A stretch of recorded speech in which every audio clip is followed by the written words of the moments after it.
Hi and welcome to Drummers Review. I'm Nolly and today we're going to be looking at the Mapex Design Lab Black Panther Versatus System Shell Pack. This is one of the first full drum kits to be offered as part of Mapex's new Design Lab series, having been developed from the ground up by Ross Miller and a few other high-profile key artists from the Mapex roster, with an uncompromising approach to achieving the best possible sound through various innovations in drum and hardware construction. The Versatus shells are a hybrid of maple and mahogany, with each drum getting its own unique construction specification, with differing numbers of plies, different bearing edges, different air vents, and the use of SAS rings, which are similar to re-rings except they're not being used for structural purposes here. Instead, they're being used to influence the tone of the drums. Some of these drums feature the SAS rings in a more typical kind of re-ring style setup at either bearing edge. Some of them don't feature them at all, some of them have them on just one end. And then there's the bass drum, which actually has 3 of them internally, but none of them touching the heads. The particular shell pack that we're reviewing today comes with a 22 by 16 inch bass drum, 10 by 7 and 12 by 7.5 inch rack toms, a 14 by 13 and 16 by 15 inch floor tom, and then there's the aux drum, which is an 18 by 12 drum featuring a bass drum style wood hoop on the batter side and a triple flange on the resonance side. And the idea is that it can fulfill 3 different purposes. It can either be a traditional floor tom, it can be a mounted gong drum, or it can be used as an auxiliary bass drum. Included with the kit are the new MAATS magnetic rack tom mounts, the SAS floor tom legs, and then the necessary hardware to configure your aux drum as a bass drum or a floor tom. Accompanying our kit today, but not part of the review, is the Black Panther Design Lab Equinox snare, which we've actually already reviewed. If you look on our channel, you'll find it as part of the Design Lab snare review. It looks like this shell pack's going to be hitting the shops at around £4,500, though it's still a little bit early to know exactly what street pricing will be. And having seen so much discussion, particularly about these magnetic tom mounts, we were really keen to dig in and see exactly how it performed. So let's check out a few more clips and come back for some more discussion afterwards.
Upon unboxing the kit, the first thing we did was to study the intense literature that it comes with.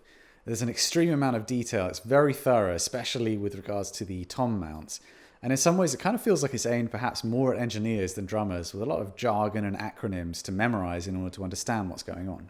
However, having been somewhat intimidated by the manual, we were quite pleasantly surprised to find that it's actually not that tricky, certainly a lot easier than we'd anticipated.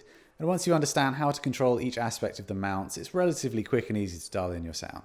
The aesthetics of the shells are really excellent, with a fantastically applied gloss finish over a beautiful looking red burst.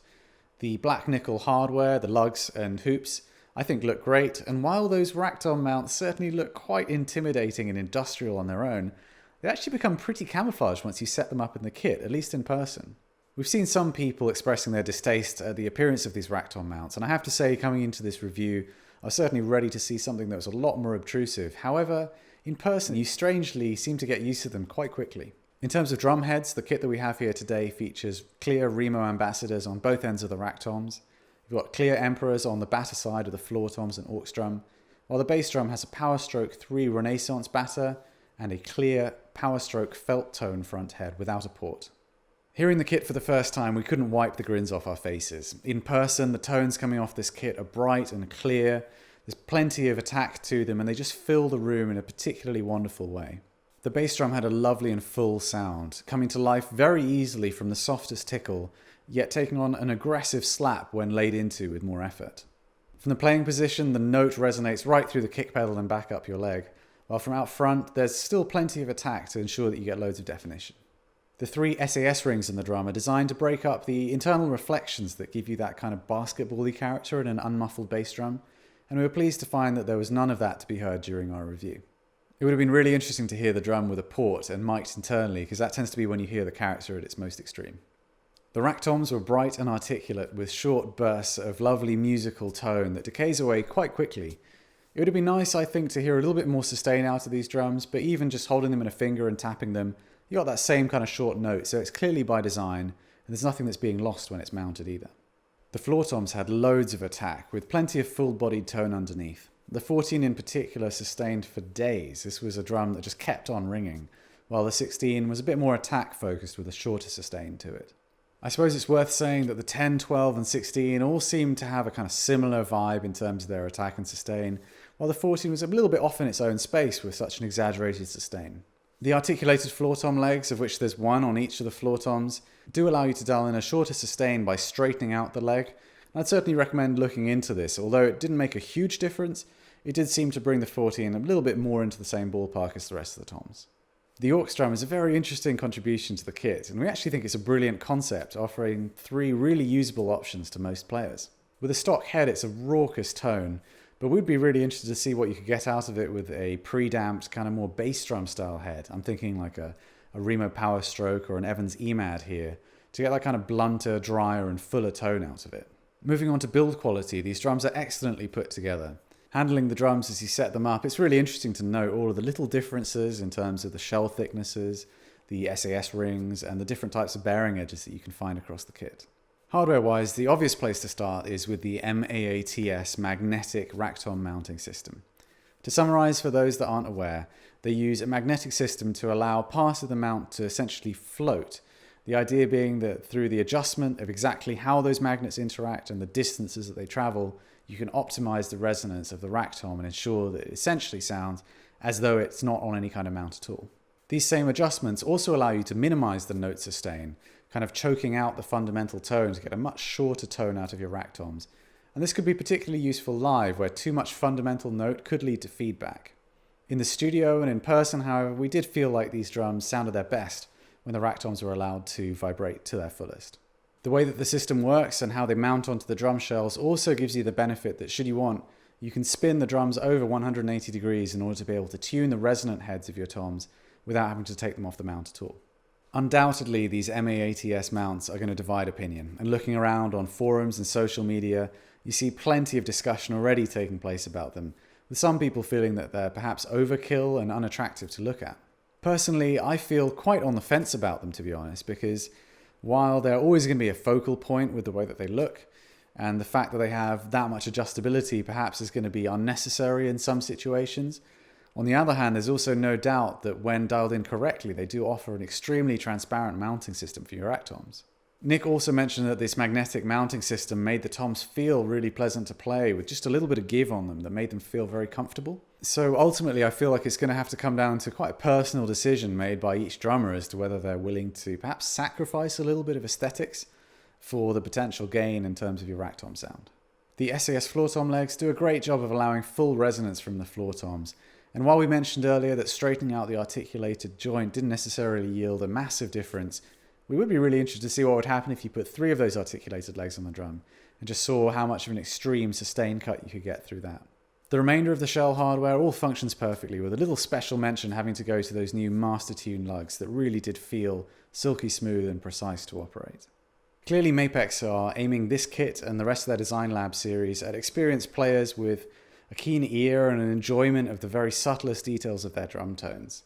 The shell pack that we have here today is really extensive and can be set up as one big array, but also offers the opportunity for players to have a secondary kit out of the same shells, using the aux drum as a bass drum and a couple of toms for a more stripped back gigging environment.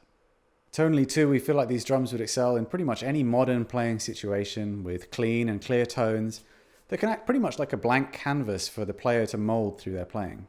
At £4,500, these drums are towards the top end of the market. But given the number of drums included in this shell pack, and also the development of these proprietary technologies, it does seem like a fair price to us.